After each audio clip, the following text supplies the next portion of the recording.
actual de lo que es la enfermedad diverticular. Voy a compartir mi pantalla, ¿ok?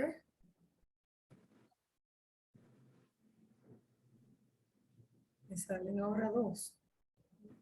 Okay, está.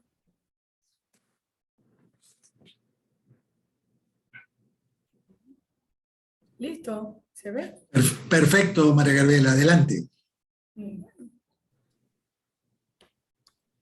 Antes que nada,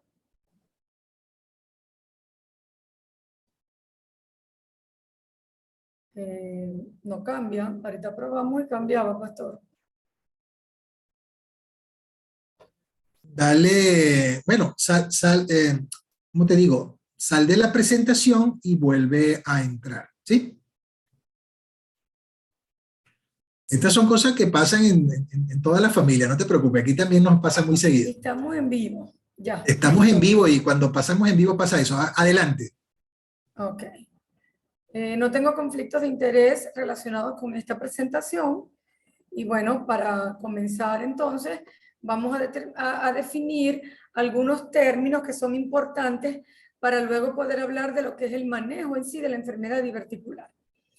Antes que nada, pues, recordar pues, que los divertículos de la enfermedad diverticular realmente no son verdaderos divertículos. Son alteraciones estructurales de la pared del colon que se forman por herniación de la mucosa y la submucosa colónica a través de defectos de la capa de músculo circular de la pared del colon. Es decir, la bolsa del divertículo no tiene todas las capas de la pared colónica y por lo tanto es un pseudodivertículo, a diferencia de los divertículos congénitos de otras partes del tubo digestivo que realmente tienen todas las capas y son verdaderos divertículos. Generalmente esta herniación ocurre en los lugares donde penetran los vasos sanguíneos entre las tenias mesentéricas y antimesentéricas, formando una especie de bolsas. Cuando estos divertículos se encuentran en forma casual, en forma incidental, durante, por ejemplo, un estudio de colonoscopia que se realiza por otro motivo, entonces estamos en presencia de la diverticulosis, que es simplemente la presencia de divertículos sin síntomas de ninguna enfermedad. Cuando esta diverticulosis está o tiene síntomas que clínicamente son significativos, entonces hablamos de enfermedad diverticular, que puede ser complicada, sintomática o no complicada. Por ejemplo, aquí, ¿verdad? Este es el caso de un paciente que acude a realizarse una colonoscopia por otro motivo diferente y como hallazgo casual, entonces se observan estos orificios diverticulares y el paciente no había descrito algún tipo de síntoma relacionado. Igualmente hay otros términos importantes que debemos conocerlos y grabar en nuestra mente cuando de diverticulosis se trata. Está, por ejemplo, la colitis segmentaria asociada con diverticulosis, que no es más que una forma crónica de diverticulitis que tiene síntomas similares a los de la enfermedad inflamatoria intestinal y tiene evidencia de inflamación durante la colonoscopia, de inflamación alrededor de los divertículos, con la característica que generalmente respeta recto, lo que lo diferencia de por lo menos la colitis ulcerosa, que generalmente comienza desde recto en forma ascendente. La diverticulitis aguda es el término que quizás más mencionaremos durante esta ponencia, que no es otra cosa que la inflamación activa de los divertículos y puede ser aislada o recurrente y puede estar complicada o no complicada. Entonces, en general, vamos a saber o vamos a conocer que tenemos el término de diverticulosis, que puede ser asintomática y que generalmente es un hallazgo casual o incidental, que esta diverticulosis puede cursar con síntomas y estos síntomas le van a dar el nombre de enfermedad diverticular. La enfermedad diverticular a su vez se puede presentar como una enfermedad diverticular sintomática no complicada y como enfermedad diverticular complicada. Hay diferentes complicaciones, mencionaremos algunas de ellas más someramente y nos dedicaremos más a la más estudiada, que es la diverticulitis, y esta a su vez, la diverticulitis, que se puede dividir en aguda y crónica. Desde el punto de vista epidemiológico, la diverticulosis es la alteración más detectada en la colonoscopia. De hecho, es la patología benigna más frecuente del colon. La prevalencia aumenta con la edad y se sabe hoy día que aproximadamente la mitad de las personas mayores de 60 años tienen algún grado de diverticulosis, pero que ya a los 80 años este porcentaje supera el 70%. Parece que también hay diferencias con respecto a sexo, edad y raza, y por ejemplo encontramos literatura donde nos dicen que la hospitalización por diverticulitis es, por ejemplo, más común en las mujeres blancas. En general, en pacientes de cualquier edad, la diverticulitis es más común que la hemorragia diverticular, que son las dos complicaciones más frecuentes de la enfermedad diverticular. Es más frecuente en las mujeres que en los hombres, aunque en pacientes menores de 50 años tiende a ser a la inversa y es más común conseguir hombres que mujeres con enfermedad diverticular. Los países occidentales e industrializados como los Estados Unidos, los países europeos y Australia tienen una mayor prevalencia de enfermedad diverticular que los países de África y Asia. Generalmente, la diverticulosis afecta al colon sigmoide. De hecho, la mitad de los casos está prácticamente confinada a este sector del colon. El área siguiente en frecuencia es el colon descendente y solamente un 5 a 10% la enfermedad está distribuida en forma universal por todo el trayecto colónico. En los países occidentales, la mayor parte de la enfermedad afecta el colon sigmoide o el colon izquierdo en general. Pero en Asia, la parte del colon más afectada es el lado derecho. Asimismo, hay factores de riesgo que se han asociado con enfermedad diverticular. Esto durante décadas se ha estudiado, se ha tratado de establecer factores de riesgo que son importantes. Si se quiere, el principal, el de los factores genéticos, que está presente en un 50% de los pacientes.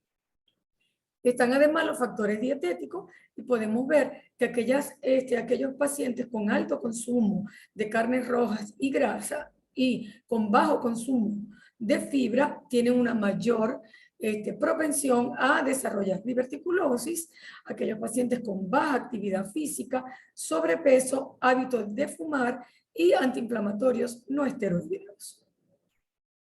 Desde el punto de vista fisiopatológico, también brevemente, no se sabe exactamente cuáles son los mecanismos fisiopatológicos exactos que provocan el desarrollo de divertículos en el colon.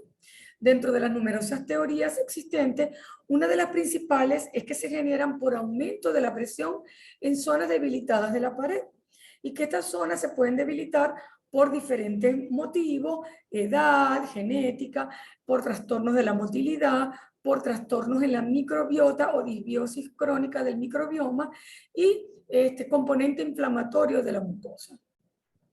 Sea cual sea el motivo o el factor predisponente, el hecho es que este aumento de la presión intracolónica provoca una herniación de la mucosa y submucosa, como bien se lo decía en la definición, a través de la capa muscular, que generalmente lo hace entre la tenia antimesentérica y la tenia mesentérica, menos comúnmente entre ambas tenias antimesentéricas. Y así se forman estos pseudodivertículos que son los llamados divertículos del colon.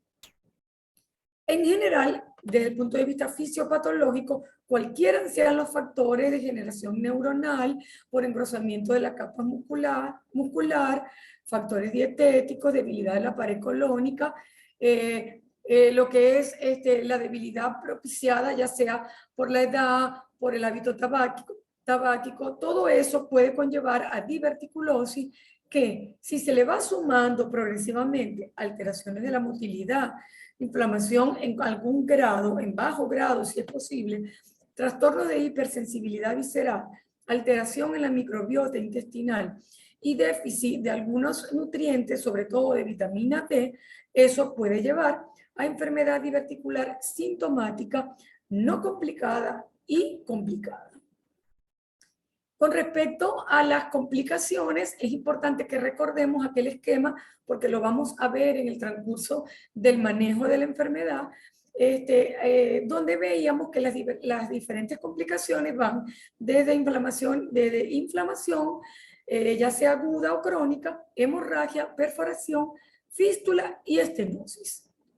Desde el punto de vista diagnóstico, a diferencia de otras enfermedades, el diagnóstico clínico no nos apoya mucho a afianzar lo que es una enfermedad diverticular.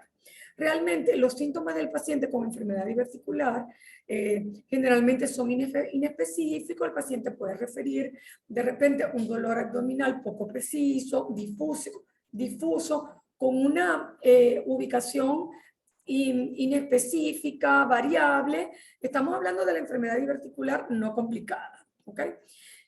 Puede haber meteorismo, puede haber trastornos evacuatorios, cambios en el patrón o en el hábito evacuatorio, pero estos síntomas también se pueden ver en otras entidades colónicas, como lo es, por ejemplo, el síndrome de intestino irritable. De tal manera que pensar en una enfermedad diverticular sintomática solo por la parte clínica, en verdad es algo difícil. En general, la videocolonoscopia nos permite determinar que hay presencia de divertículos, como les dije, como un hallazgo casual.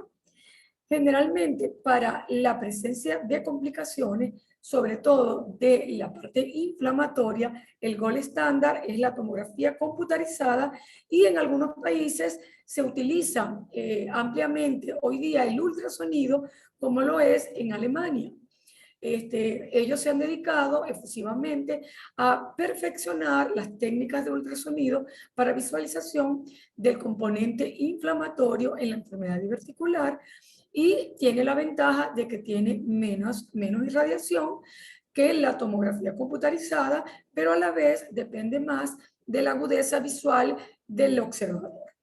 Asimismo, hay otros estudios que nos permiten ver otras complicaciones y no la enfermedad diverticular en sí. La colonoscopia virtual realmente hoy día se deja casi exclusivamente para aquellos casos donde hay estenosis colónica por enfermedad diverticular, estenosis diverticular. Tiene la desventaja que no permite ver la zona que está alrededor de la pared colónica como para determinar el grado de inflamación, y el colon por enema hoy día se deja precisamente para estos casos donde hay estenosis sin inflamación reciente y fístulas que se han formado posterior a cuadros previos de diverticulitis aguda. Entonces, cuando ya nosotros nos vamos a meter en el tema propiamente del manejo terapéutico, debemos recordar este esquemita que ya se los mencioné en un principio. El esquemita de la distribución desde que es una diverticulosis hasta que es una enfermedad diverticular complicada. De esa manera, nosotros tenemos la diverticulosis asintomática, que diremos cómo tratamos o cómo manejamos.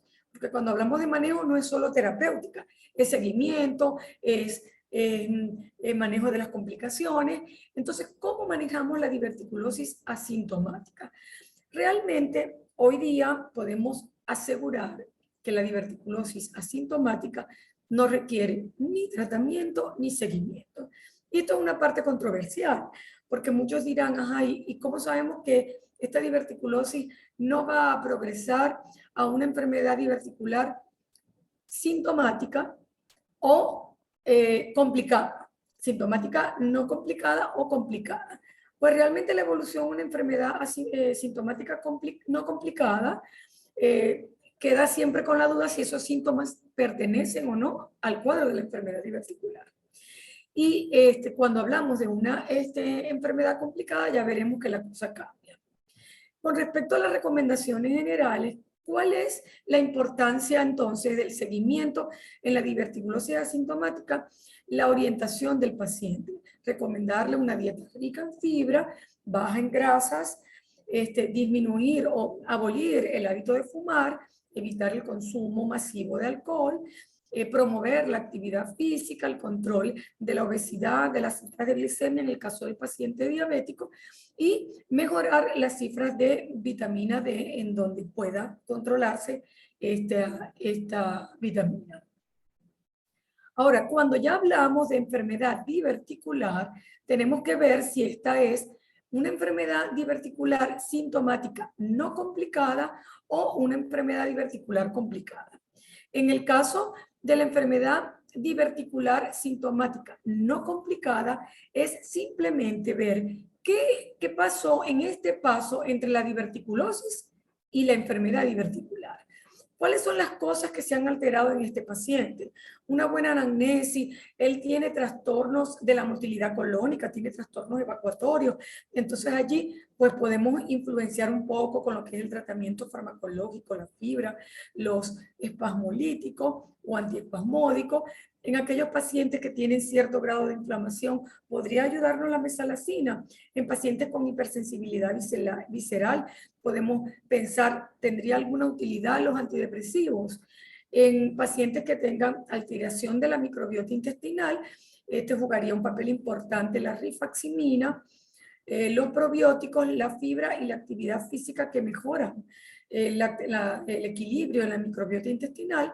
La rifaximina en algunos países incluso ya aprobada para el uso de la enfermedad diverticular sintomática no complicada y en algunos casos de enfermedad complicada con grados de inflamación leves. Y tratar el déficit de vitamina D. En general, entonces, para la enfermedad diverticular sintomática no complicada, es seguir las mismas recomendaciones generales y dietéticas que para la diverticulosis y este tratamiento farmacológico que les mencioné, que en algunos casos no hay evidencia suficiente para justificarlo, como es en la mesalazina y en los probióticos. Ahora, el seguimiento. El seguimiento es la educación del paciente. Ahora, ¿necesita el paciente un control clínico periódico para la enfermedad diverticular sintomática no complicada? Esto tiene controversia, creo que depende más del deseo del paciente de tener un chequeo periódico de su estado general, que puede hacerlo con su médico de cabecera, y el seguimiento endoscópico se sabe que debería estar adherido a otros procedimientos tipo screening de colonoscopia, ya sea para cáncer colorectal o enfermedad inflamatoria intestinal. Pero un seguimiento endoscópico establecido para enfermedad diverticular no lo está. No se justifican otras imágenes para un seguimiento de enfermedad diverticular sintomática no complicada. Ahora, en el caso de la enfermedad diverticular complicada, voy a dejar para el final el caso de la diverticulitis, que es de la que más conocemos actualmente, y hablaré brevemente de lo que es las otras complicaciones de la enfermedad diverticular complicada. La hemorragia diverticular es la causa o el origen del más del 50% de las hemorragias digestivas inferiores. Generalmente son autolimitadas, aproximadamente más del 75% de las hemorragias diverticulares se resuelven espontáneamente. Sin embargo, un porcentaje restante necesita en ocasiones medidas endoscópicas, radiológicas como embolizaciones y en muchos casos, en casos ya más severos, cirugías. Con respecto a la perforación, no es más que una complicación de una diverticulitis aguda severa, complicada, que origina pues la perforación a nivel de la luz colónica, y esto puede originar un grado severo de la complicación de la diverticulitis, que lo vemos más adelante, que cursa con peritonitis, ya sea purulenta o fecaloidea. Y la resolución de este tipo de complicación pues es quirúrgica. Con respecto a la fístula, también es complicación de una enfermedad diverticular aguda inflamatoria, de una diverticulitis aguda, y generalmente se da por un proceso inflamatorio agudo que hace microperforaciones y tiende a ser una especie de adhesión con emplastronamiento con órganos vecinos, como la vejiga, la vagina, y generalmente la resolución es quirúrgica. En ocasiones hay algunas técnicas endoscópicas que pueden ayudar a cerrar algunas fístulas colónicas originadas de una enfermedad diverticular.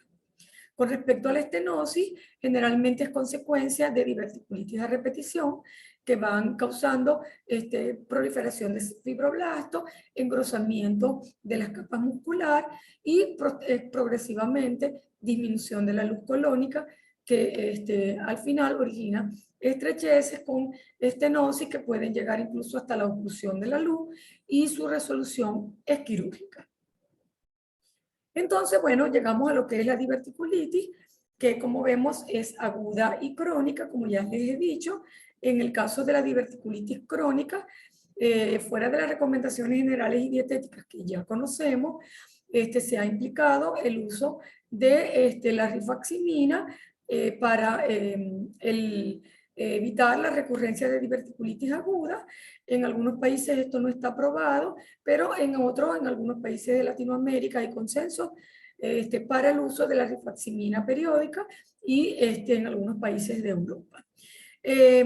Ya con menos frecuencia se sugiere el uso de probióticos y mesalazina, pero en forma individual se puede pensar o personalizar en cada paciente.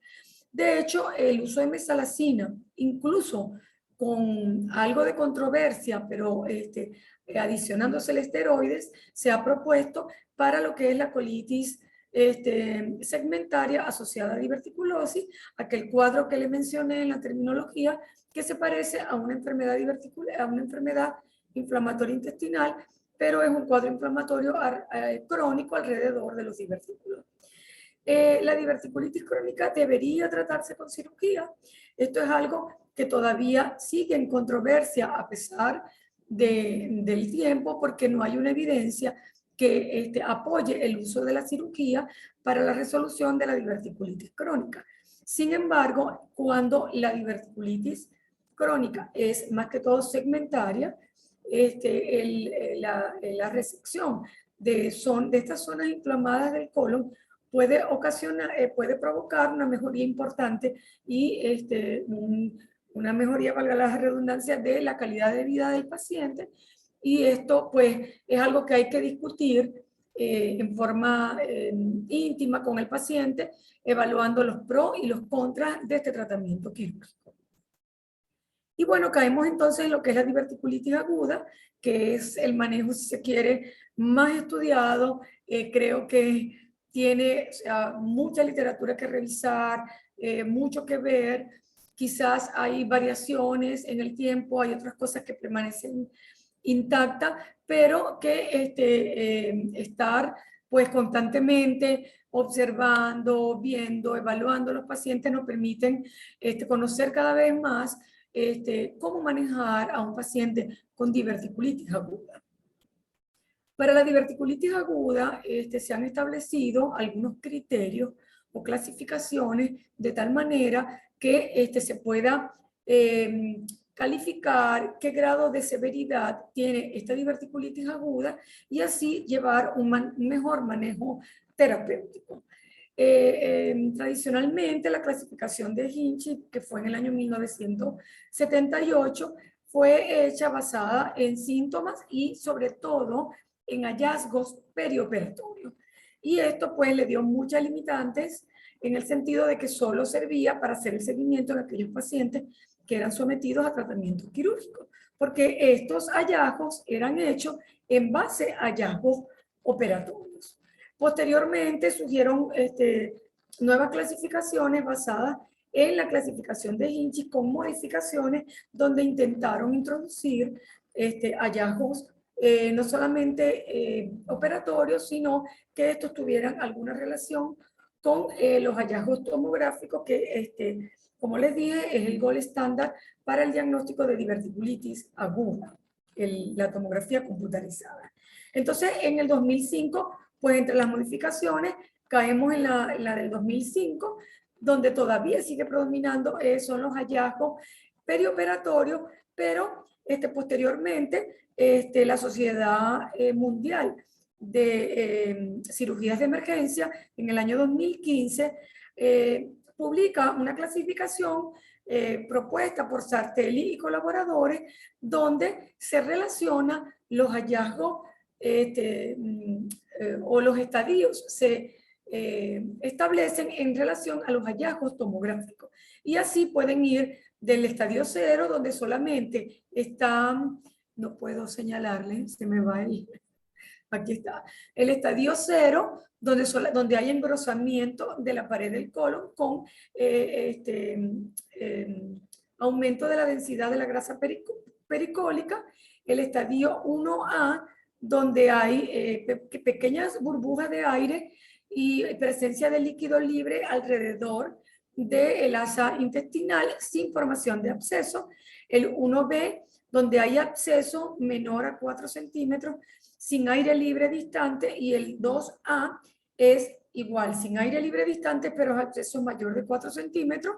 El estadio 2B, ya hay aire distante mayor de 5 centímetros del segmento intestinal inflamado. En el estadio 3 y 4 ya hay presencia de líquido libre difuso en la cavidad abdominal, solo que en el estadio 3 no hay evidencia de neumoperitoneo y en el estadio 4 sí hay evidencia de neumoperitoneo.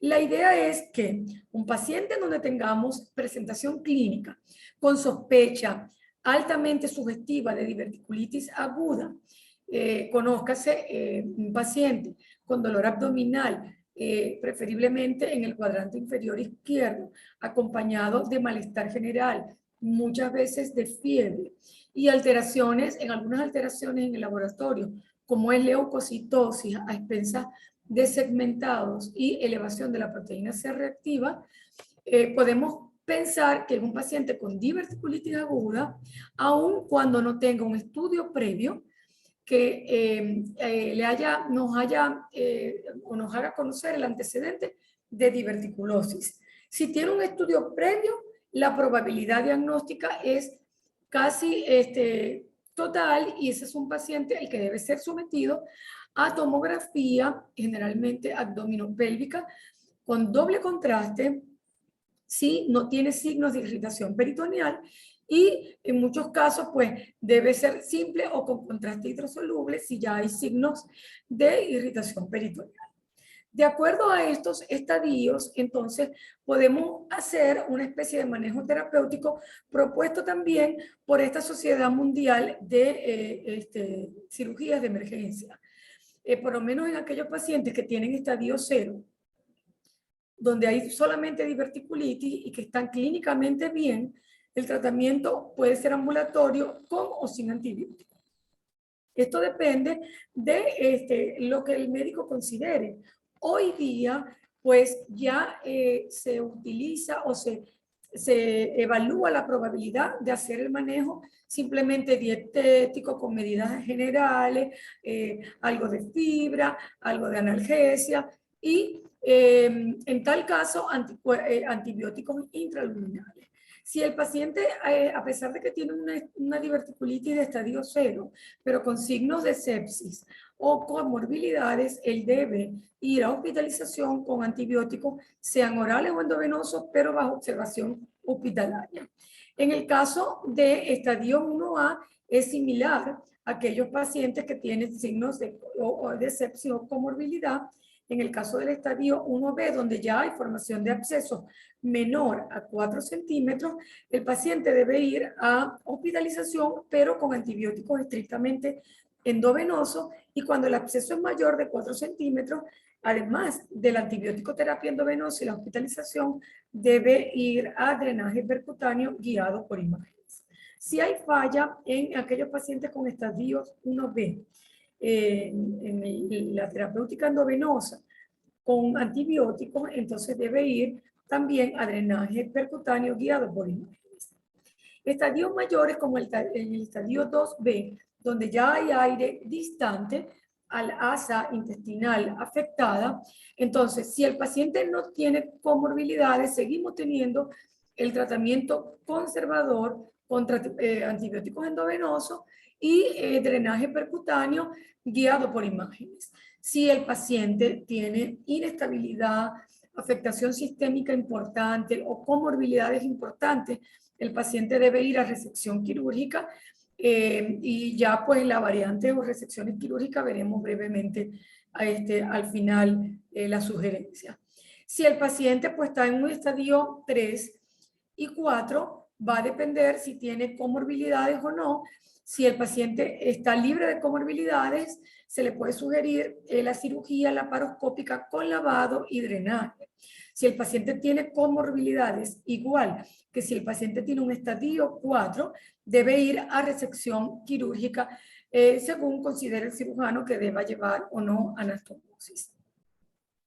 Entonces, cualquiera sea el manejo del paciente, de la diverticulitis, las dos grandes las asociaciones que hay para el manejo tanto médico como quirúrgico coinciden en su mayoría en cómo debe ser este. Quise traerle la actualización de la AGA sobre el manejo médico de la diverticulitis de la Asociación Americana de Gastroenterología, es la AGA, porque pues no, es realmente es algo larga, pero le traje algunos ítems que son importantes que lo tomemos en cuenta, sobre todo para lo que es el manejo médico. Primero, el dolor abdominal, que generalmente es de inicio agudo, subagudo y está localizado, como les dije, en el cuadrante inferior izquierdo, es el síntoma de presentación más común en la diverticulitis aguda.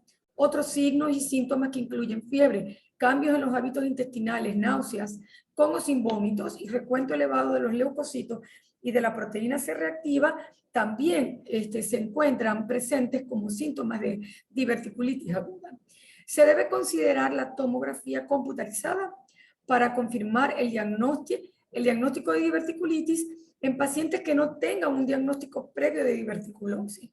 Si los pacientes van a someterse a una colonoscopia después de un episodio de diverticulitis, depende de los antecedentes del paciente, de la colonoscopia más reciente que tenga y de la gravedad y el curso de la enfermedad. Y aquí esta parte es importante, porque la Asociación Americana de Gastroenterología nos dice que después de un episodio agudo de diverticulitis, la colonoscopia debe retrasarse de 6 a 8 semanas o hasta la resolución completa de los síntomas agudos, lo que sea más largo, ¿ok? Si tiene más tiempo la resolución de los síntomas, pues será mayor a 8 semanas. La colonoscopia solo se va a considerar antes si hay síntomas de alarma que nos obliguen a hacerlo. Por ejemplo, hay una sospecha importante de un carcinoma colorectal. Se recomienda una dieta de líquidos en la fase aguda inicial de tratamiento de la diverticulitis aguda, incluso no complicada. Se cree que la dieta líquida ayuda al paciente a sobrellevar mejor estos síntomas molestos abdominales como el meteorismo, la distensión, los trastornos evacuatorios, y en la medida que los síntomas mejoren se debe avanzar en lo que es la consistencia de la dieta. El tratamiento con antibióticos se puede utilizar de forma selectiva en lugar de rutinaria, lo que les decía. En las diverticulitis leve se considera actualmente que no necesariamente debe utilizarse antibióticos sistémicos. Ahora, en pacientes inmunosuprimidos que tienen diverticulitis es obligatorio utilizar antibióticos. Y en aquellos pacientes que tienen comorbilidades también se hace obligatorio, así sea una diverticulitis no complicada. Asimismo, los antibióticos son obligatorios en cualquier diverticulitis aguda complicada donde hay evidencia de inflamación sistémica, absceso, perforación u obstrucción. Cuando es necesario el tratamiento con antibióticos, el régimen suele incluir agentes de amplio espectro con cobertura contra gram negativos y anaerobios. La Asociación Americana de Gastroenterología, igual que otras asociaciones, tanto a nivel de Europa como de Latinoamérica, sigue recomendando como antibióticos de primera línea la asociación de una quinolona con metronidazol. Y en el caso de aquellos pacientes donde se les puede dar, por lo menos en los grados 0 y 1A, donde se les puede administrar antibióticos por vía oral, ya sea amoxicilina ácido clavulánico con metronidazol, esta asociación, amoxicilina clavulánico con metronidazol oral. Los pacientes inmunocomprometidos tienen más probabilidades de presentar una enfermedad grave o complicada. Por eso, Cuando tengamos este tipo de pacientes, nosotros debemos precozmente pensar en los estudios de imágenes, o sea, tomografía computarizada, ultrasonido, hablo de imágenes para diagnóstico de diverticulitis, pensar en tratamiento precoz con antibióticos y en la consulta de la mano, en el caso de que el paciente se esté viendo o con un médico, ya sea internista, gastroenterólogo, un médico general, de la mano de consulta con un cirujano colorectal o un cirujano general que en nuestro medio pues, maneja muy bien las complicaciones colorectales. Para reducir el riesgo de recurrencia, los pacientes con antecedentes de diverticulitis se les recomienda llevar una dieta de alta calidad, alta en fibra, baja en grasas, mantener un adecuado índice de masa corporal, realizar actividad física, no fumar, disminuir el consumo de alcohol, evitar el uso regular de antiinflamatorios no esteroideos, por lo menos no más de 2 veces a la semana, con excepción de la aspirina que se usa para protección cardiovascular, y ellos particularmente no recomiendan el uso de ningún fármaco para evitar episodios de recurrencia. Las complicaciones de la diverticulitis ocurren más comúnmente con el primer episodio de diverticulitis que con los episodios subsiguientes. Esto ha sido también motivo de estudio por muchos años, porque generalmente aquellos pacientes que tenían un primer episodio de diverticulitis complicada eran objeto de cirugía en un alto porcentaje de casos. Y la evidencia demostró que con el tiempo el riesgo de hacer una nueva complicación no es mucho mayor que el paciente que no haya tenido una complicación en su primera fase de diverticulitis. Ahora, los pacientes con diverticulitis corren el riesgo de recurrir con una nueva diverticulitis y esta recurrencia aumenta con episodios posteriores. Finalmente, no recomienda haga una resección segmentaria electiva en función del número de episodios de diverticulitis, lo que les decía. No es que ha tenido muchas diverticulitis, vamos a resecar un segmento del colon. Esto no garantiza que el paciente no haga diverticulitis en otras áreas. Una discusión sobre esta resección segmentaria electiva para los pacientes se debe personalizar en forma directa con cada paciente, explicándole la gravedad de la enfermedad, la gravedad o las probables complicaciones de la cirugía y tomar en cuenta las preferencias y los valores del paciente, lo que él desea, su forma de afrontar su futura calidad de vida, los riesgos y los beneficios. Con respecto a las condiciones para el tratamiento quirúrgico, pues también pueden revisar que hay demasiadas controversias en esto, pero la mayoría de las sociedades de cirujanos coinciden más o menos en estos puntos. ¿Okay? Hasta hace poco tiempo, el absceso peridiverticular era la principal indicación de cirugía. Eso ha cambiado y hoy día la principal indicación de cirugía por diverticulitis es la perforación colónica. En el año 2000, pues el procedimiento que preferían la Sociedad Estadounidense de Cirujanos de Colon y Recto para la enfermedad diverticular perforada, que es la principal indicación, era el procedimiento de Hartmann, donde hay pues una resección del segmento lesionado con una colostomía y cierre del muñón rectal. Y este sigue siendo el método quirúrgico de elección en estos pacientes inestables que tienen una peritonitis fecal por perforación colónica. Otra opción viable que está muy en boga es la resección del segmento enfermo con anastomosis primaria, ya lleve ileostomía derivativa de protección o no.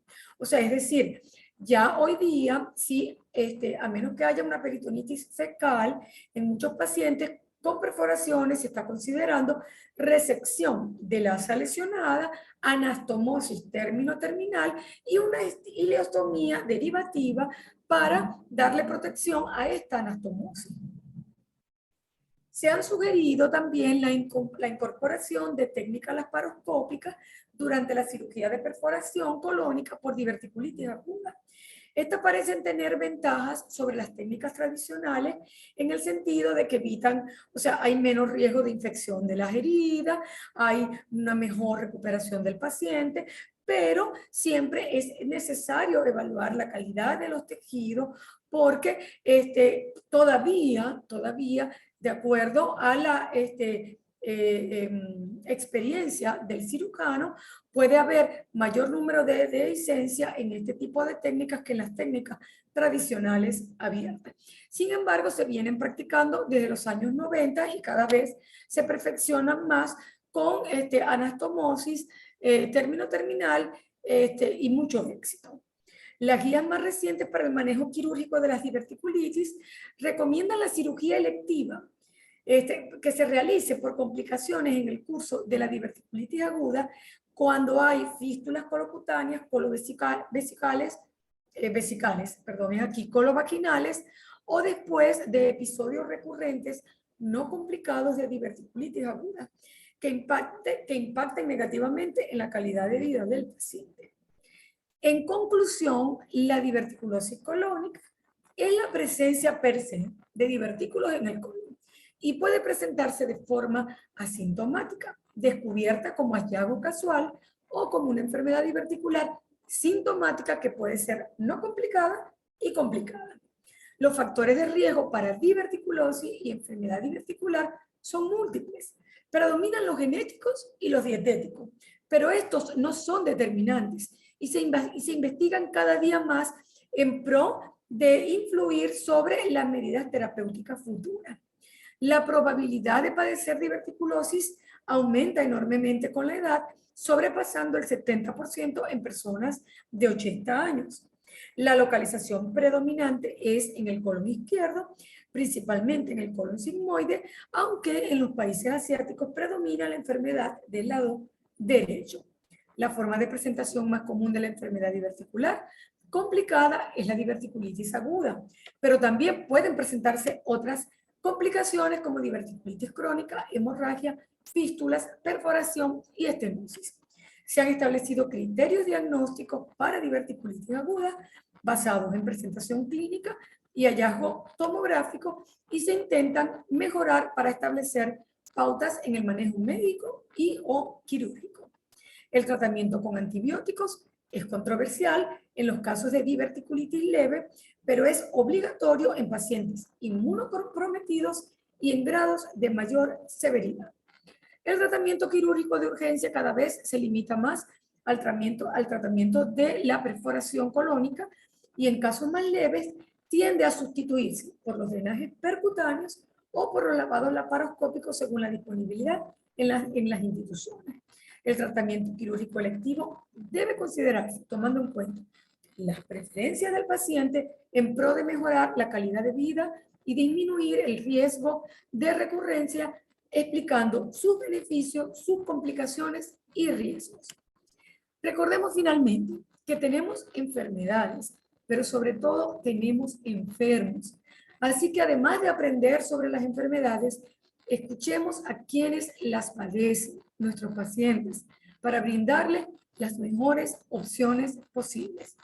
Aquí pues les dejo algo de la literatura, bueno, que a través del laboratorio puedo hacerles llegar este material. Hay pues una literatura bastante amplia, estas fueron las más importantes. Y pues no me queda otra que darle las gracias por su tiempo, por su atención y por su paciencia. Y pues quedo de ustedes para sus preguntas y valiosos comentarios. Muchas gracias.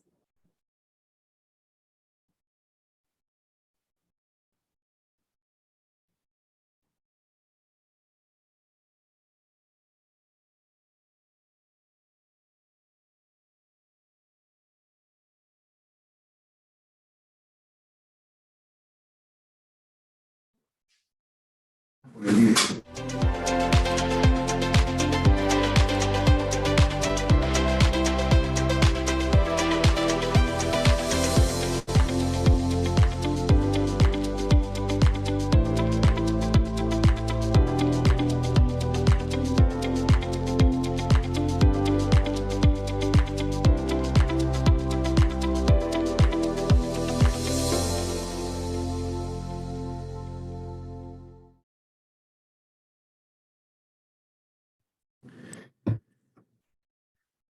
Bueno, excelente tu presentación, María Gabriela. Muchísimas gracias.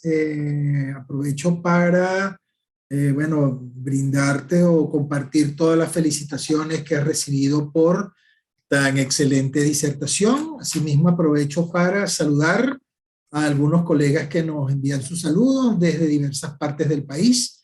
Un saludo especial para el doctor Danilo Pérez Monagas, la doctora Rosa García, la doctora Zaida Gil, el doctor José Yourri, allá en Maturín, doctor Luis Rivero, la doctora Liliana Campos, un saludo muy especial también del equipo para la doctora Zuli Latuf, para los doctores José Izquierdo, Gloria Urquiola, Rosela Pérez e Isaac Olmos. Muchos cariños y muchos respetos para todos ustedes. Ahora, bueno, quisiera pedirle a Gabriela que active su micrófono para, bueno, comenzar con las preguntas. Por acá, leyendo el chat, hay una que nos indica, la rifaximina, ¿a qué dosis y tiempo de tratamiento se utiliza cuando se trata de enfermedad diverticular o diverticulitis crónica?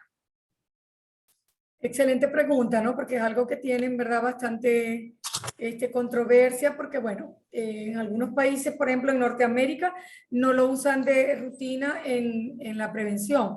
Pero nosotros aquí en Latinoamérica, pues muchos países, incluyéndonos a nosotros, lo usamos con bastante éxito, y en Europa pues también.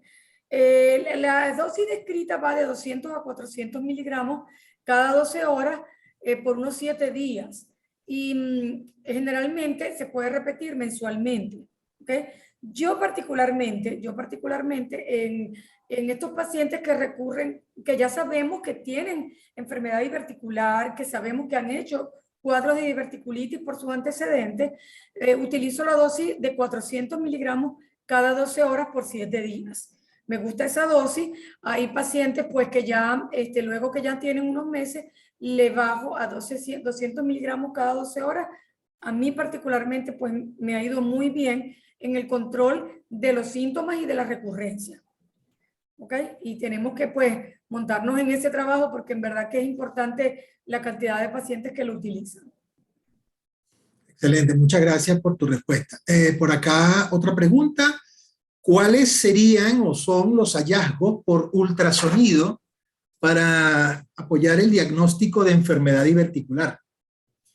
Generalmente hay el ultrasonido, como sabemos, no es una técnica que nos permite ver de rutina lo que son las asas intestinales, las vísceras huecas, porque no hay una buena transmisión de los ecos que nos permitan ver.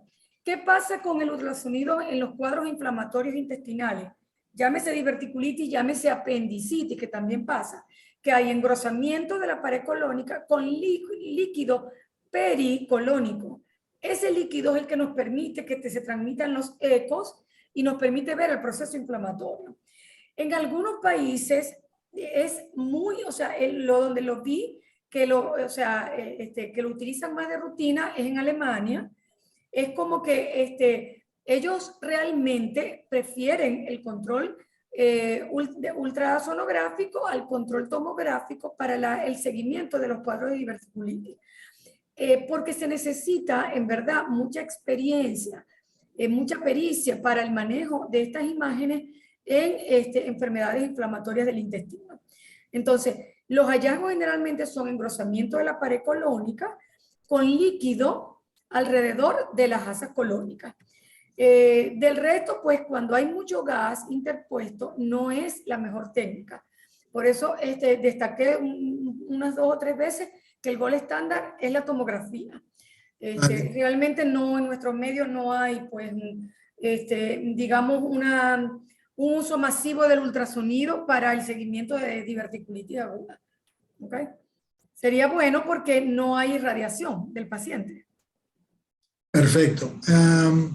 Buenísimo. Por acá pregunta el doctor Isaac José Olmos, ¿cuántos episodios de diverticulitis deberían, bueno, hacerle ver al médico que el paciente necesita es indicación de cirugía y no tratamiento o manejo médico?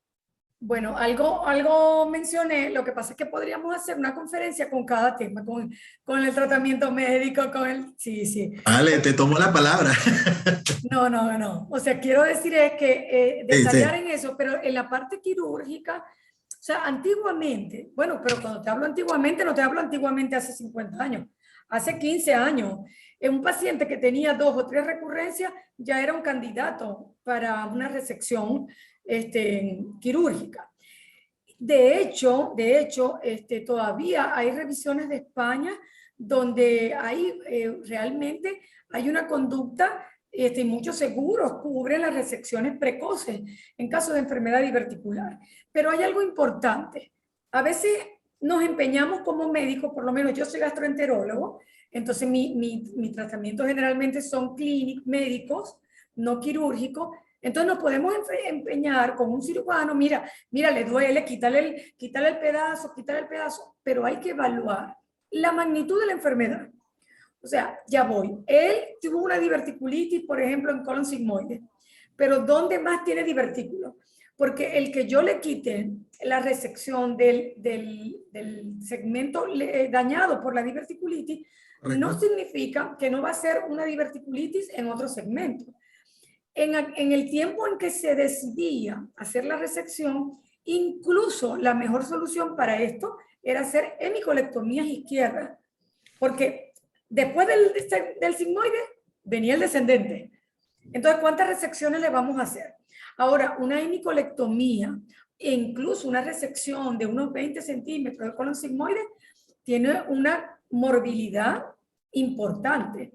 Entonces, ¿hasta qué punto vamos a hacerle la resección?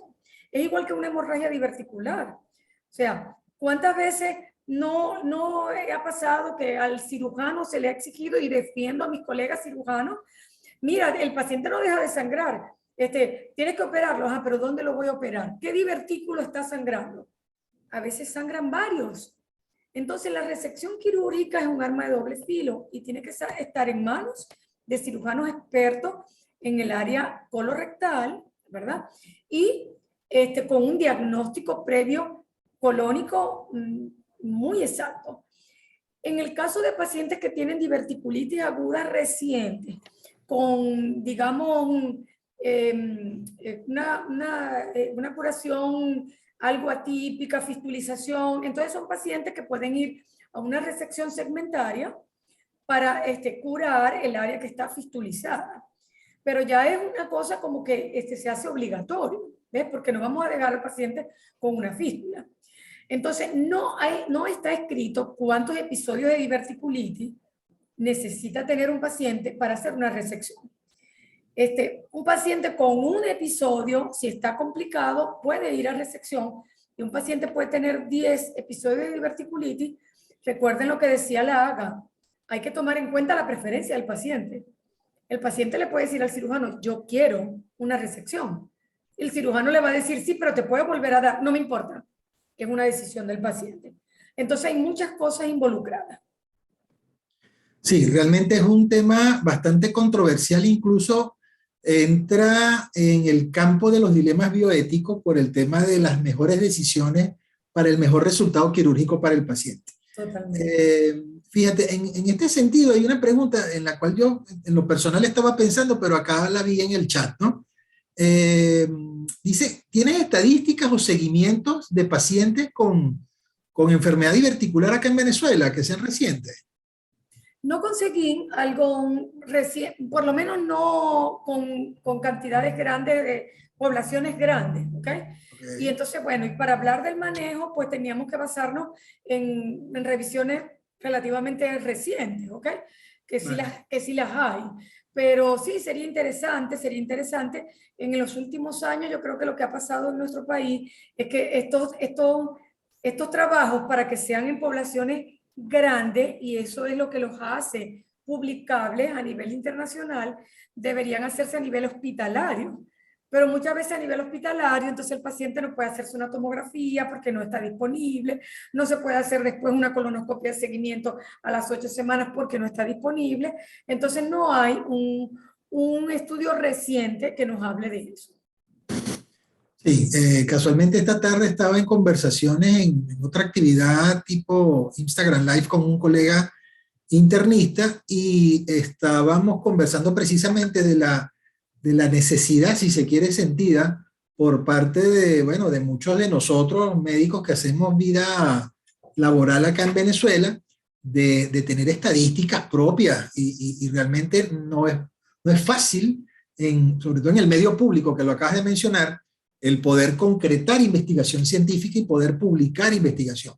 Sin embargo, bueno, yo aprovecho la plataforma para invitar a los colegas que acá me escuchan, algunos de los cuales ya saludé, que sé que son personas muy formadas en el área, que bueno, que continuemos y no cesemos en el interés y en la intención de investigar y de publicar. Dicho esto, por acá me preguntan, he observado la aplicación de rifaximina 200 miligramos 2 veces al día por 10 días posterior a un primer episodio, durante los primeros 10 días de cada mes por 3 meses. ¿Cuál es tu opinión sobre este manejo? Generalmente yo no sobrepaso los 7 días, y es que no hay literatura que justifique, generalmente hay hasta 8. Bueno, quizás se me escapa, no estoy diciendo que no la hay, me refiero, no la tengo a la mano, pero generalmente está en el rango de los 7 días, ¿ok? Ahora, sí lo he usado por 10 días, no en forma cíclica, sino en forma aguda. En caso de diverticulitis leve, donde el paciente por lo menos está evacuando a pesar de sus síntomas, está evacuando, no tiene fiebre, sino que tiene los síntomas típicos del dolor, uno que otro trastornos evacuatorios, algo de distensión. He usado la rifaximina y lo he prolongado por más de 7 días hasta 10 días, ¿ok? Y generalmente a dosis de 400 cada 12 horas, para tratar de mejorar. Es más, si te soy sincero, por 9 días, ¿no? Pero por 9 días por motivos comerciales, porque la presentación comercial dura 3 días y se utiliza doble dosis. Entonces, o sea, le digo al paciente, tómalo 9 días, pero realmente generalmente utilizo 6 días para que le duren 2 cajas, ¿no? Dirán los compañeros, los colegas, pero si dice 7 días, bueno, pero realmente, pues me ha ido bien y yo prefiero dar la dosis doble cada 12 horas por 6 días que dar la simple cada 12 horas por 7 días. A mí ha ido mejor, realmente. Vale, te hago extensiva la invitación entonces a que publiques esas gusta, pues. experiencias. Ay, me gusta. Ajá. Bueno, mira, y claro, entendemos que no todo es tratamiento farmacológico y que por supuesto la dieta puede influir. Yo sé que lo mencionaste el tema de la dieta, mencionaste el tema del uso de probióticos, pero aquí me preguntan que puedes opinar o ahondar aún más en la manera en que la dieta influye en la prevención de los cuadros de diverticulitis. Sí, generalmente por lo menos la dieta rica en fibra promueve la formación de un bolo fecal que es más fácil que transite a través del trayecto colónico. Entonces, en ese momento, o sea, si el bolo fecal tiene un mejor peso y una mejor fluidez, va a haber menos contractilidad colónica, que es uno de los motivos que puede propiciar la herniación de esta mucosa a través de la musculatura colónica. Entonces, si se quiere, una de las cosas que fomentan en la prevención, eso creo que es casi en todas las revisiones, es el consumo de fibra. Algunos mencionan como que bajo contenido de grasa, pero realmente el por qué viene dado porque la fibra fomenta una mejor motilidad intestinal. Lo del bajo de consumo de grasa, pues es el efecto inverso. El alto contenido de grasa enlentece la motilidad colónica, los movimientos intestinales, y por lo tanto el colon tiene que hacer más contractilidad para poder impulsar el bolo fecal a través del colon y el recto y evacuando, ¿ok? Entonces, bueno, ese es uno de los principales motivos. Vale, buenísimo. Bueno, por acá revisando el chat, déjame ver, aparte de las felicitaciones, como te mencioné, ya no tenemos más preguntas. Bueno, ha sido toda una hora súper dinámica. más de 130 personas conectadas disfrutando pues de tu conferencia. Una vez más te digo, yo reitero lo que me dijiste, pero espero se repita. Y bueno, Qué agradeciéndole bárbaro. a todas las personas que están acá por persistir acá, ya casi 100 personas más. Quisiera que por favor les ofrecieras un mensaje final, unas conclusiones de tu presentación hoy día. Bueno, primero una vez más, gracias a ustedes, al Grupo Leti, que cada semana pues nos deleitan con conferencias, con una señal excelente, bueno, que lo colocan en el canal de YouTube. O sea, para el que no puede, pues allí están todas las conferencias y en verdad que es una herramienta científica invaluable para todos nosotros. Y bueno, asimismo, pues quiero agradecer a todos que se quedaron aquí hasta el final. He podido leer algunos, pues saludos a todos, a los que me envían saludos. Este, y pues con respecto a la presentación, realmente esto, como ven, es de las enfermedades colónicas más frecuentes en las personas. O sea, es la enfermedad colónica más frecuente. No es en Venezuela, en todo el mundo. Debemos conocerla, debemos manejarla, debemos prevenirla, ¿verdad? E instruir a nuestros pacientes. Y como les decía, conocer la enfermedad y conocer a nuestros pacientes para llevarle lo mejor a ellos. Perfecto, María Gabriela. Bueno, muchísimas gracias. Quisiera, Gracias. pues, para terminar, agradecerte en primer lugar a ti por tu dedicación, por tu tiempo tan valioso bueno, en Gracias, ofrecernos este Ulises. excelente material de carácter, pues, muy interesante y además actualizado. A todas las personas, como les dije, me encantaría saludarlos a todos y cada uno Igual para bueno, mí. agradecerles de verdad toda la información, toda la presencia pues, que ellos tienen acá. Pero bueno, lo único que les quiero pedir es que recuerden una vez más que esta actividad ha sido grabada y una vez terminada pues será colgada en, eh, en el canal de YouTube de Grupo Leti. Recuerden suscribirse pues a nuestro canal, activar las notificaciones para eh, que puedan estar al tanto de esta y de todas las actividades que Grupo Leti trae para ustedes a diario. Ya desde que comenzó el tema de la pandemia, podemos dar cuenta de más de 150, tal vez un poco más de videos educativos avalados todos por nuestros médicos, nuestras sociedades científicas acá en Venezuela. A todos ustedes, entonces, muchísimas gracias. Gracias no solo por estar allí, sino por ser parte de este cambio. Gracias por creer, por confiar, por trabajar juntos en el país que necesita el esfuerzo de cada uno de nosotros. Hoy, en esta nueva etapa del Grupo Leti, nuestro compromiso contigo y con la salud del país es mayor. Buenas noches y será hasta la próxima. Pendiente de las redes. Gracias, María Gabriela. Buenas Gracias a todos. noches. Gracias a mi equipo. Chao.